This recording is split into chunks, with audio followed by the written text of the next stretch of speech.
Compte rendu du Conseil des ministres extraordinaire du vendredi 31 mars 2023.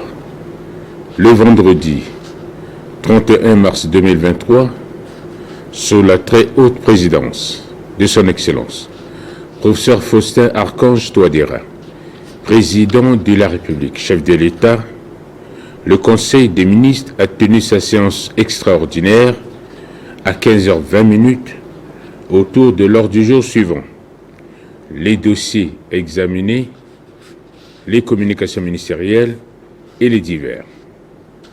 Le ministre chargé du secrétariat général du gouvernement, avant d'aborder les points inscrits à l'ordre du jour, a présenté la position des membres du gouvernement absents au titre des dossiers à examiner. Le ministre chargé des Finances et du Budget a soumis à l'examen du Conseil 3 dossiers. Le premier dossier est relatif à la note portant mise en place du cadre juridique d'encadrement de la collecte des menues recettes générées par les différents sectoriels. Le ministre a indiqué que faisant suite au séminaire gouvernemental d'auto-évaluation du 13 au 21 mars 2023, plusieurs points ont été mis en relief, entre autres la mobilisation accrue des ressources domestiques dans un contexte de crise socio-économique, la reddition des comptes et le mécanisme de rétrocession au département générateur de recettes. Par arrêté numéro 020/PM.22 du 10 septembre 2022, le Premier ministre, chef du gouvernement, a mis en place un comité interministériel chargé de mobiliser les menues recettes, de définir les mécanismes de rétrocession et d'examiner le processus de digitalisation. Le 25 novembre 2022, le ministre chargé des Finances et du Budget, président du dit comité, et le ministre d'État chargé de la justice, de la promotion des droits humains, de la bonne gouvernance, garde des Sceaux, vice-président, ont officiellement lancé les travaux du comité. La mobilisation accrue des droits et frais administratifs est soumise à la mise en place d'un manuel de procédure de recouvrement. Ce document permettra aux régisseurs de recettes d'exécuter ces tâches dans les règles de l'art afin d'éviter des éventuels désagréments. Ce procédé consiste en la conversion des supports juridiques des données numériques des dispositifs informatiques à traiter. À cet effet, la digitalisation aura donc pour avantage de sécuriser les recettes de services, de lutter contre la corruption dans les services publics, de renforcer la confiance des administrés, de rentabiliser en temps réel la recette de l'État et enfin d'assouplir le mécanisme de rétrocession aux services générateurs. Après l'élaboration du manuel de procédure de recouvrement des recettes non fiscales, ce travail peut s'étendre à certaines grandes institutions qui génèrent des droits et frais administratifs non versés au compte unique du Trésor, a indiqué M. le ministre. Après présentation et débat, le Conseil, tout en validant la dite note, a proposé qu'une séance d'immersion budgétaire soit organisée, suivie de la validation par arrêté relatif aux menues recettes générées par les différents ministères. Le deuxième dossier concerne le projet de décret portant sur la comptabilité matière en République centrafricaine. Le ministre a indiqué que ce projet de décret s'inscrit dans la droite ligne des réformes entreprises par le gouvernement centrafricain pour améliorer le cadre juridique des gestions des finances publiques en le rapprochant davantage de bonnes pratiques et normes internationales en la matière. C'est dans cette optique qu'une mission de service du Fonds monétaire international en charge de la République centrafricaine s'est rendue à Bangui du 27 février au 3 mars 2023 et avec pour objectif de conclure les discussions entre le Fonds monétaire international et le gouvernement centrafricain sur le programme de facilité élargie de crédit pour une période de 3 ans. Les conclusions de ces discussions ont débouché sur des mesures arrêtées de commun accord avec le Fonds monétaire international à mettre en œuvre dans le cadre du retour au programme appuyé par la facilité élargie de crédit. Parmi ces mesures figure la signature du décret portant sur la comptabilité matière en République centrafricaine. Ce projet de décret dérive de la poursuite de la transposition des directives du cadre harmonisé de gestion des finances publiques de la CEMAC en la matière, adoptée en 2020 pour encadrer la tenue de la comptabilité matière. La signature de ce projet de décret a été retenue comme l'une des conditions préalables et doit être signée avant la soumission du dossier de notre pays au Conseil d'administration du Fonds monétaire international, prévu pour le 24 avril 2023. Afin de respecter l'échéance convenue avec le FMI, le ministre a sollicité du Conseil l'adoption du dit projet de décret. Après débat, le Conseil a marqué son accord et a adopté le dit projet de décret. Le troisième dossier est consécutif au point d'étape de la préparation des négociations avec les syndicats du fondamental 1 et 2.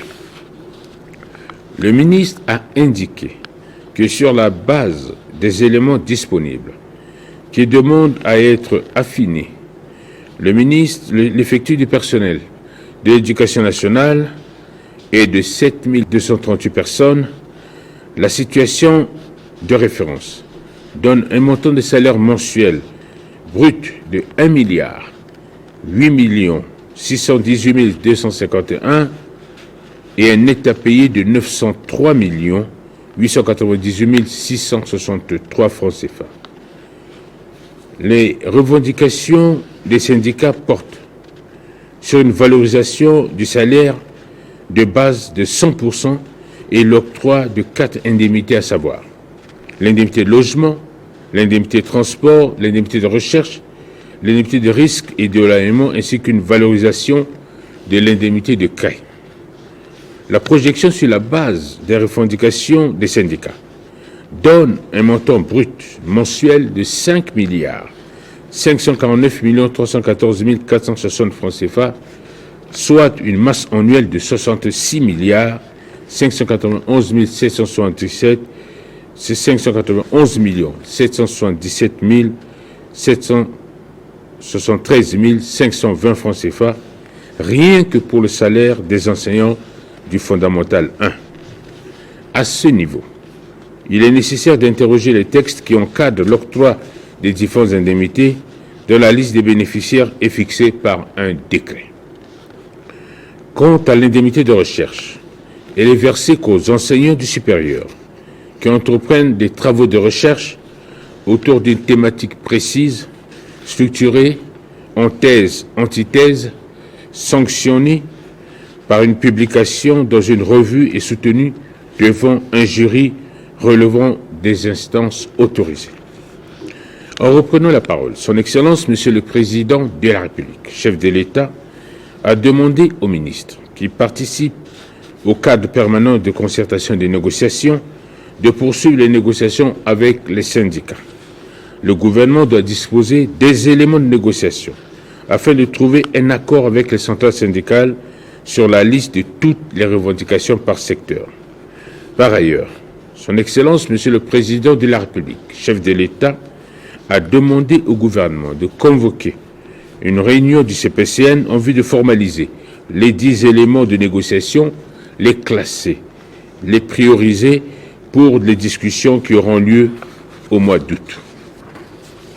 Au terme des débats, le Conseil, tout en renvoyant la dite note, a demandé au ministre de poursuivre les discussions pour qu'une solution définitive à cette question soit trouvée. Le ministre chargé de l'équipement et des travaux publics a soumis à l'examen du Conseil le projet de décret portant approbation des statuts du Fonds d'entretien routier.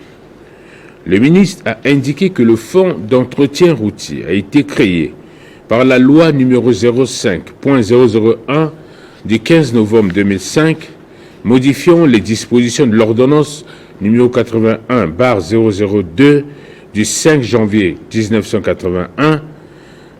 Il est régi par la loi numéro 91-014 du 25 septembre 1991 portant organisation du cadre institutionnel et juridique applicable aux entreprises et offices publics et son décret d'application numéro 92.208 du 3 août 1992, modifié par la loi numéro 08.011 du 13 février 2008 portant organisation du cadre institutionnel et juridique applicable aux entreprises et offices publics et son décret d'application numéro 08.296 du 26 février 2008, et il a pour objet le financement et l'entretien des routes régionales et des pistes rurales.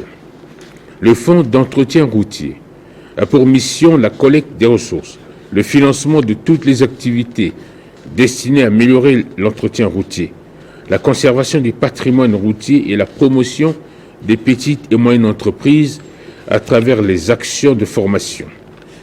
La modification apportée par le Conseil concerne le troisième membre du Conseil d'administration qui est un représentant du patronat.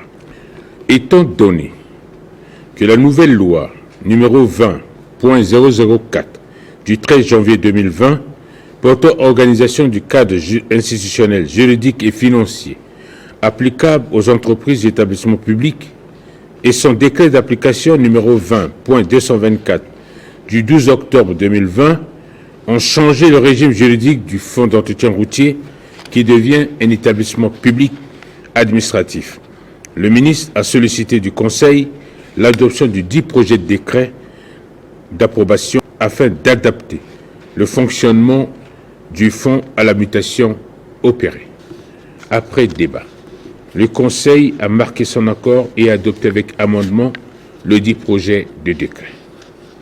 Le ministre chargé de la Santé et de la Population a soumis à l'examen du Conseil une note relative à l'adoption de la politique nationale de l'engagement communautaire pour la santé et le bien-être. Le ministre a indiqué que la Constitution de la République centrafricaine du 30 mars 2016 reconnaît la santé et le bien-être comme un droit fondamental de tout Centrafricain. Ainsi, le pays s'est engagé à réaliser les cibles des objectifs de développement durable, ODD, en général avec un recentrage sur la couverture sanitaire universelle, en vue de la réalisation de toutes les cibles des ODD liées à la santé. C'est dans cette dynamique que Son Excellence, Monsieur le Président de la République, chef de l'État, a fait de la santé son cheval de bataille, en énonçant les 10 domaines d'impulsion présidentielle pour l'accélération vers la couverture sanitaire universelle et la réduction accélérée de la mortalité maternelle et infantile. Ainsi, le ministère de la Santé et de la Population a élaboré la politique intitulée « Politique d'engagement communautaire pour la santé et le bien-être », axée sur les déterminants sociaux de la santé et agissant sur la population, les décideurs et les prestataires, ainsi que la synergie entre ces trois entités. Ce document permettra au gouvernement d'optimiser l'impact des investissements liés à la santé de la population afin que personne ne soit laissé de côté et que la vision nationale devienne une réalité, à savoir que toutes les couches sociales de la population centrafricaine aient accès aux soins de qualité, quel que soit leur statut et leur localisation, a souligné le ministre. Au terme des débats, le Conseil a validé la politique nationale de l'engagement communautaire pour la santé et le bien-être et a instruit le ministre de préparer pour signature le décret de validation de cette politique. Le ministre chargé des Mines et de la Géologie a soumis à l'examen du Conseil le projet de décret portant transfert d'un permis de recherche d'or et de diamants à la société HW Lepo Sarl.